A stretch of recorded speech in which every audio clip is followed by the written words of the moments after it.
This episode is brought to you by Progressive Insurance. Do you ever find yourself playing the budgeting game? Well, with the Name Your Price tool from Progressive, you can find options that fit your budget and potentially lower your bills. Try it at Progressive.com. Progressive Casualty Insurance Company and Affiliates. Price and coverage match limited by state law. Not available in all states. If your fashion wish list lives rent-free in your brain, you need to be on Poshmark. With Poshmark, you're shopping millions of listings from thousands of closets, each curated by someone with their own style. Vintage finds, designer pieces, and everyday staples all in one place. Search for your favorites or let the discovery come to you. Poshmark makes it easy to find what you actually want to wear at prices that feel like a quiet win. Download the Poshmark app today and use code PODCAST10 when you sign up to get $10 off your first purchase. I don't think I really truly understood what the word complacent means. And what it means is that you're self-satisfied, especially when accompanied by an unawareness of actual dangers or deficiencies. It's like you're just happy with the way things are, even though there are, dangers or bad things going on around you that could hurt you. You're just self-satisfied. You're like, yeah, everything's great when it really isn't.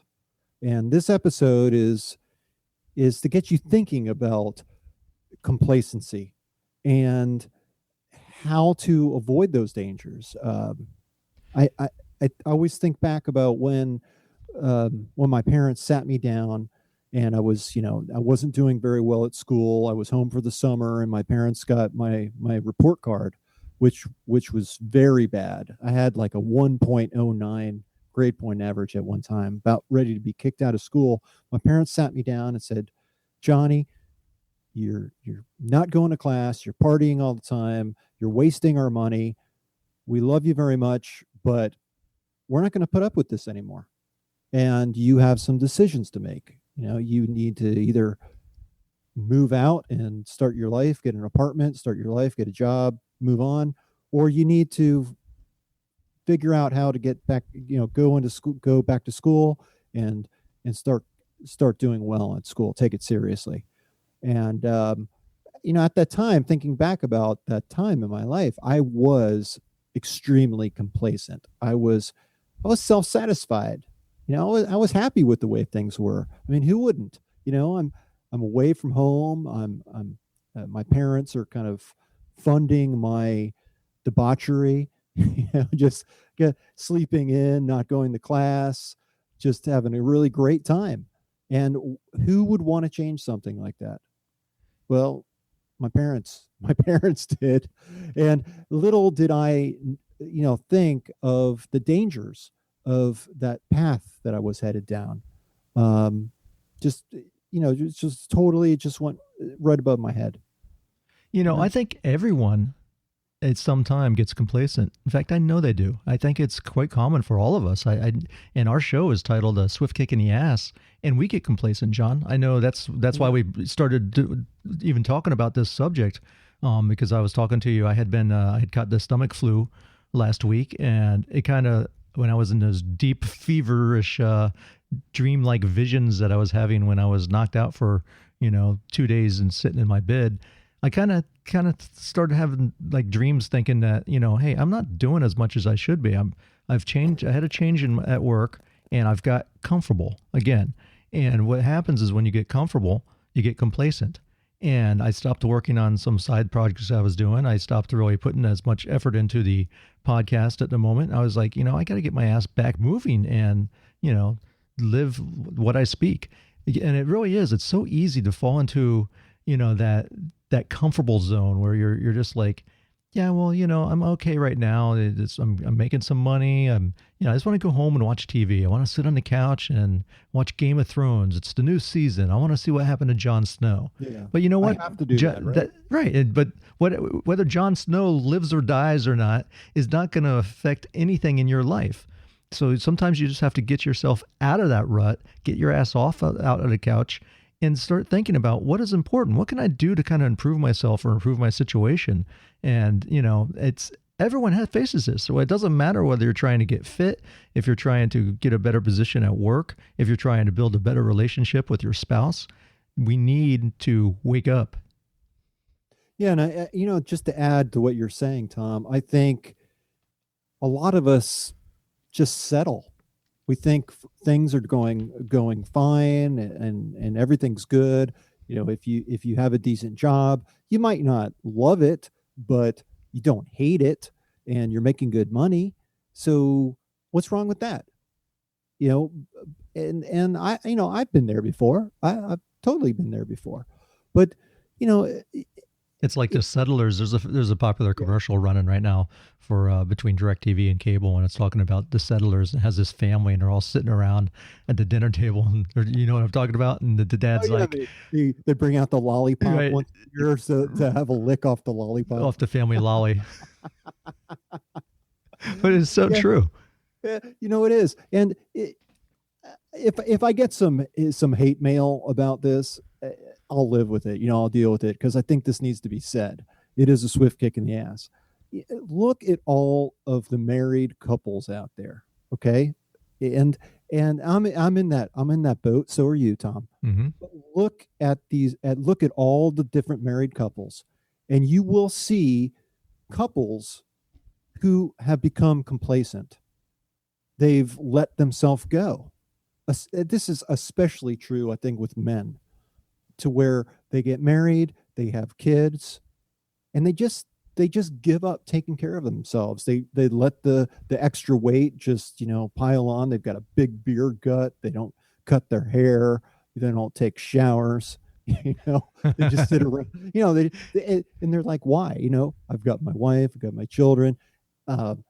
And we're not exactly pointing the finger, because we can point those fingers back at ourselves. Absolutely. Over time. I mean, we've all been there. We've all been in that spot where you're like, I was talking to one of the guys at work, his wife is pregnant. And I said, I remember every time my wife got pregnant, I gained like 30 pounds, man.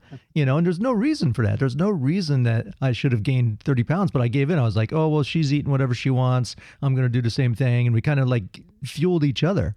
And, it's understandable she's pregnant. However, getting 30 pounds off, man, is very difficult. It took years to try to get that weight off. Yeah. And I guess just to kind of add some rationale to that, because I went through the same thing. You think a lot about, well, my wife is gaining weight, so aren't I being a good partner by also gaining weight too? And, I mean, she's, I wouldn't say fat. I wouldn't say plump. I wouldn't say waddling, but it's a sympathetic response, right? You're sympathizing with them. And I know I just totally misused sympathetic response, but hopefully you get my point.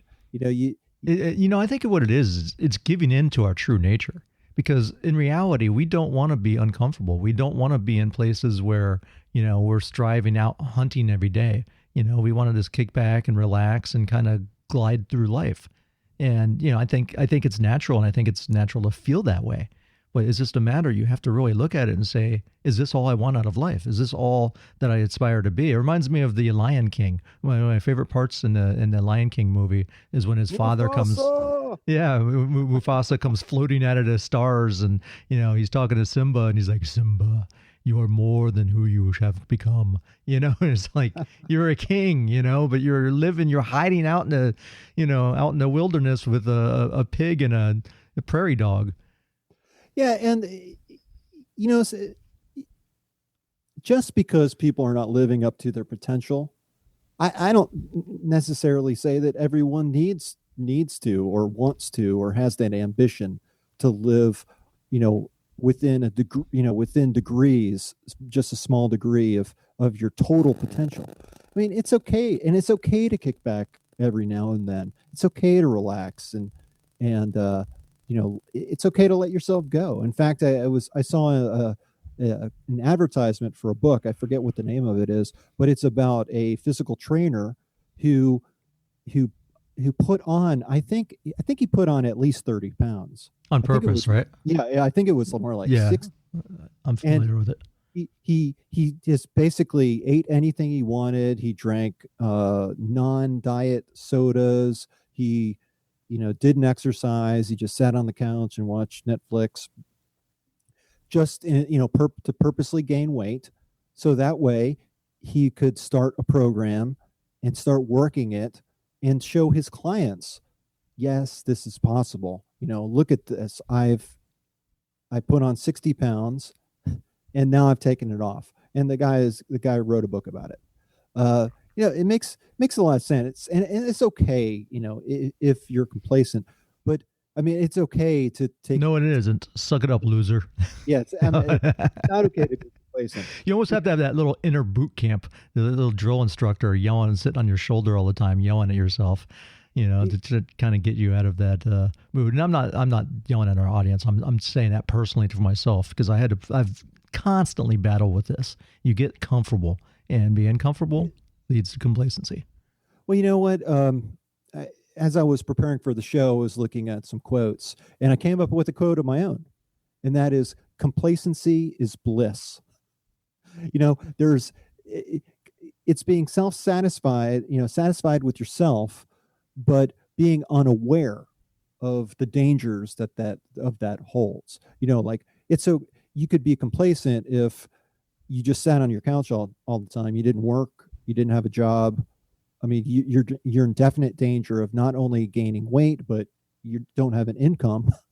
So, because you're sitting around all the time, there are dangers in your actions. Well, you posted a great picture on our Facebook page, which shows a deer licking up some water, and right next to him is like a mountain lion ready to pounce on his ass.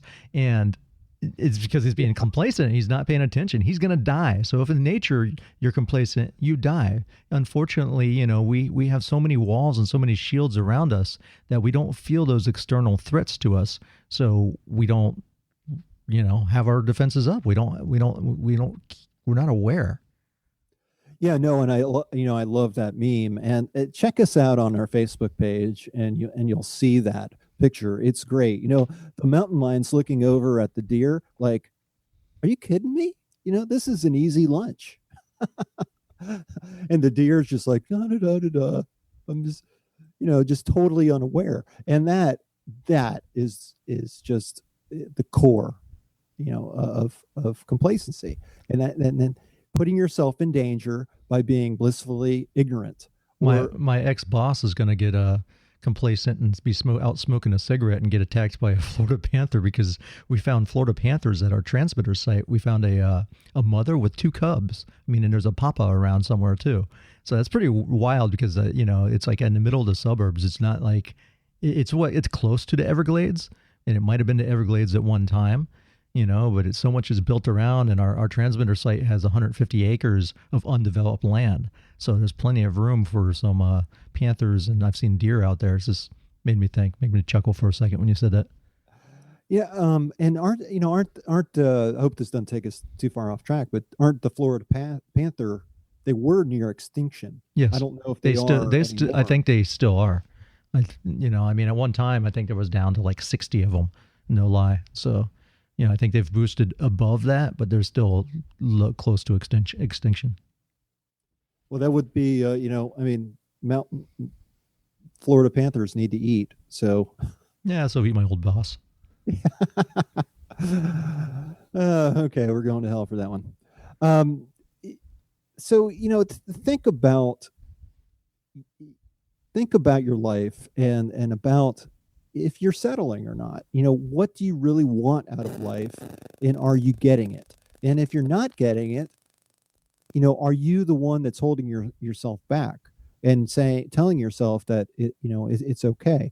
I know that going all those years back when my parents sat me down and had that that pivotal moment in my life that said, you need to get off your ass and make a choice about school. Going through that experience taught me about complacency and about the importance of not being complacent, not just settling for the way things are, but always focusing on what you want, on your goals, and getting everything that you can out of life. Yeah, every time that you do that, it becomes a little bit easier to see for yourself. Um, Before I met my wife, I know if you're a fan of the show, you've heard my story about how I was almost married, and I got to about 2.5 weeks before the wedding, and I called off the wedding. And a lot of people, I remember back at that time, a lot of people said, man, you've got big kahunas to do that. You've got brass balls, and a lot of people would just go through with the wedding, even if they knew it wasn't right. I couldn't do that.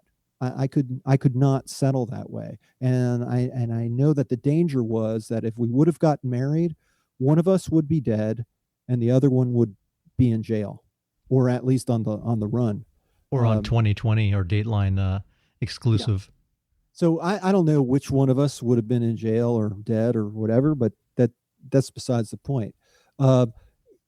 That was something I couldn't settle on, and I recognized the dangers, and I really think that it's because of my other life experiences to say, you know what, this is not right. And whether whether you're telling yourself that it's right or it's wrong, that in and of itself is an opinion. That what's right and what's wrong, that's for you really to decide. And if you think it's wrong and you can keep on continuing down that path, then you need to own that decision. And that was not something I could live with. And it becomes easier and easier to not settle once you get the experience of doing that. I remember back when I called off that wedding, it was like a light switch went off, and I was just like, okay, that's that. I know exactly what I need to do, and I did it. And I think we were talking about several instances where we've all experienced a swift kick in the ass, and this might not happen to everyone, but I think they're quite common. And yesterday I was pointing out 3 points to John that, and this can happen when you're complacent. The first one is like leaving home when you're finally, graduate high school or college and you're out on your own, or maybe before. Some people don't get the luxury to even stay through all of high school. That something happens or they get kicked out of their house or parent dies or what have you. The next one related to that is when you lose someone, when you lose a parent or a guardian or someone important to you, someone close, maybe a sibling, something that pushes you and wakes you up and makes you go, man, life is really short, and we have to seize the moment and do everything we possibly can. Unfortunately, all these things wear off. The next one that really got me was because I was being complacent, and not the reason I lost my job. I had lost my job at one time, and it was a layoff, and it wasn't due on performance or what have you, but I was complacent. I had not really pushed myself to learn any more at the moment. I wasn't trying to further myself. And then I found myself without a job and trying to find work. And that's not an easy thing. And it's a swift kick in the ass. It gets you up out of your chair and just, I need to provide for my family. And now I can't be complacent anymore, man. I'm out in the wild. Now I'm that deer ready to be pounced on by the cougar or mountain lion next to me. I think you're still that deer. But you're awake. You're looking around. You're cautious. I have antlers now. You do have antlers, and that, I think, it takes time to develop those skills, and it takes experience. We're not always going to make the right decisions, but in making those decisions and not settling for what you really want, not just settling for what you get, but really going for what you want. You learn through those experiences by what comes out of the decision. I also, too, went through a similar situation to where my position was eliminated. It has nothing to do with performance. And, I recognized at that time that it was part of my life. I was going to keep on breathing. My life did not begin, nor did it end with that job. And it was going to be okay. and I could move on. In fact, as you know, I'm in the last 6 months of this 10-year long financial plan that my wife and I have been on. We've been, very diligent and persevering towards this plan. But Murphy's Law is now starting to kick in. Whereas, my wife's van, it needed, tires, and it needed brakes and rotors, and we had this expense and that expense. And it's enough, when life starts throwing you all these curveballs, it's really easy to get down, and think of yourself as being beaten, or just settling and just saying, oh, well, you know what, this is the way it is. But sucks to be you, Charlie Brown. Yeah, it doesn't have to be that way. And I think that, now as I'm going through this, it's much different than when life was throwing all these curveballs at me when we were just starting that plan. I recognize that I'm going to live to fight another day. We are going to make this plan. We're going to come to the end of it in November, and that we have to get to that point. John, we will get to it. It's part of the human condition. I was just joking about Charlie Brown, but think about it. People, we have comics kind of as a reflection of our real life. And you can think of the Sunday Funnies. You can think of Charlie Brown, Born Loser, Ziggy. Maybe I'm dating myself with some of the characters, but they were all guys that things that's bad happened to. Lucy would, pull the football out from under Charlie Brown. Come on, Charlie Brown, I'm not going to do that. And then what does she do? She does it. It's but Charlie Brown perseveres. Right. But it's just life. But I was saying that, life happens. Life is always going to be there to pound you down. But we're going to have our, that's part of growing up and being, a man or a woman. I tell my wife sometimes that, and it's gone by. I mean, my children are starting to grow up, but when you first get married and you have kids, there's a lot of stress. There's a lot of stress on the relationship because, one person feels the other one might be doing more than the other, and the kid is keeping you up. You're not getting sleep. You have money issues. I mean, all kinds of things that can come your way. But those are the moments. That's your life. That's your time that you're going to look back and cherish. I was talking to one of the guys at work. His wife is pregnant for the second time. He has a 2-year-old, and he has another one on the way in another month. And I could hear the stress going on between him and his wife. And I told him, I said, hey, look, man, it will pass, all these times, but you're going to cherish that moment. So you're going to cherish that time. And so it's just life, and life will continue to get you down. But if you become Ziggy and say, oh, that's just the way it is, if my toaster breaks, it must be because the warranty expired. And I'm Ziggy. I just have bad luck. I have a black cloud following me. It's this life. It's everyone. And it's just a matter, you can't be complacent, because then you'll start letting that permeate you. Depression will sink in, and you'll never want to get off the couch, man.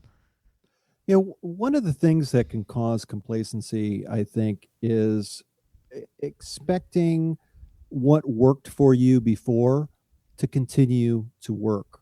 When I look back at the beginning days of our financial plan, and everything in my house was starting to break, and my daughter was, catching the microwave on fire because she put a Pop-Tart package in the microwave and caught it on fire. Nice. That was very stressful. But the reason it was stressful is because I didn't have money to throw at the problems. I couldn't just go out and buy a new microwave. I couldn't just go out and buy a new refrigerator. I didn't have the money to throw at the problems. And that's how I was used to solving the problems. And in fact, that's how I got into that situation to begin with. So I had to learn new ways to problem solve. And I did. And yes, those times were terrible. They were stressful. They were painful lessons to learn. But as I look back on it, it was also one of the best times in my life because of what I learned and what I was able to apply to it. And even to this day, we're near the end of our plan. and Murphy's Law is starting to hit again where things are going wrong, I know that I'm going to make it through. And I know that from the lessons that I've learned, I'm in the past, I'm able to apply that. And I know we'll get through it. And I know you can too.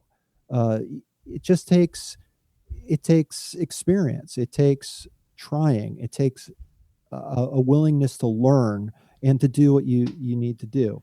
Here's another way to look at complacency too, John, is a lot of times it's because of success, because you've made it somewhere. Maybe you've, have a nice house and, a nice car, you got a family, everything's happy. And then is when you get comfortable, right? Yeah. Oh yeah. Yeah.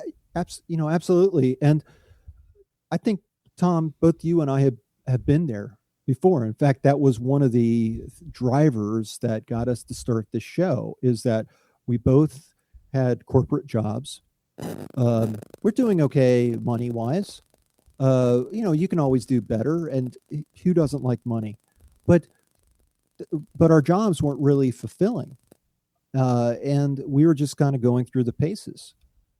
But we needed some type of creative outlet. We needed some way to apply ourselves and use our skills and our creativity.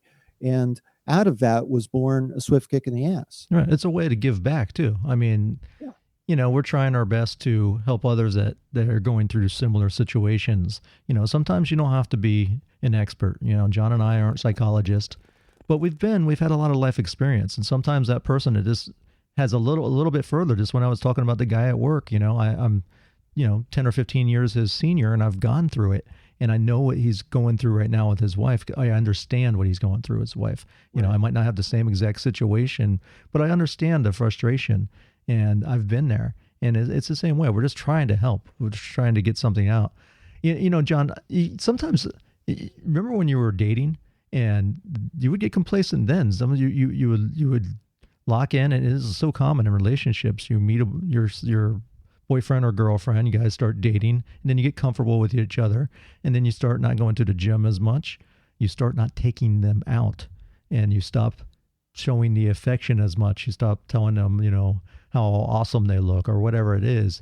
And then something happens and someone leaves or finds someone else who, once someone else pays that person attention, you lose them.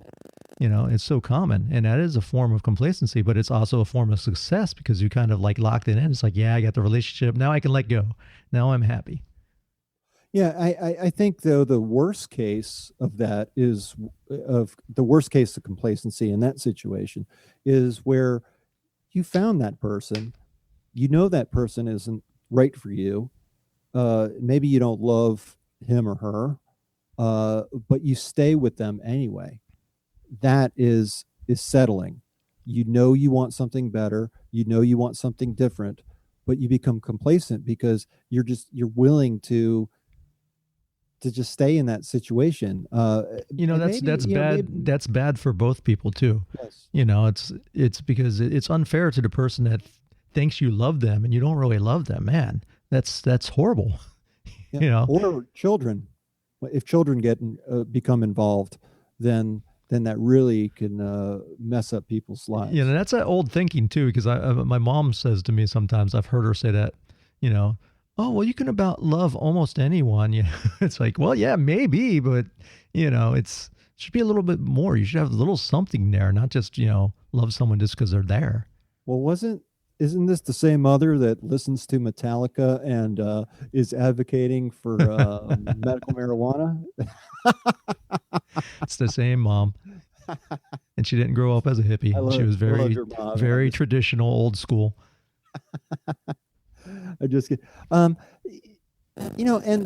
I guess, going back to that definition of complacency, if you're ignorant, simply not knowing something, it happens to all of us. I mean, and what we're trying to tell you is think about the situation you're in. Think about possible dangers and risks that you're taking by continuing on down this path. When I was in college and I was, kind of failing out of college, but not going to class and just kind of partying all the time and and in enjoying life, I wasn't thinking about the dangers. I was not thinking about, well, shoot, if I continue on down this path, I'm not going to graduate college. And if I don't graduate college, I guess worse things could happen. But for what I wanted out of life, I felt that I needed that. And I did. I did need that. And I did make it through. In fact, I turned it around and even graduated on the presidential honor roll. It can be done. I turned the situation around because I recognized, hey, you know what? This is the way I'm living right now. It can't continue. And that's what that swift kick in the ass did for me. It opened my eyes. So be aware of your situation. That's one of the tips here to avoid complacency. And don't be that deer that's just, drinking water out of the stream, enjoying the nice warm weather when there's a mountain lion sitting next to you licking its chops, because you're not going to be enjoying that water and that nice cold drink very much longer if that mountain lion eats you. And life has a tendency to do that. All right, man. I think that's about wraps it up. I think that the main thing, set a new goal, right, John?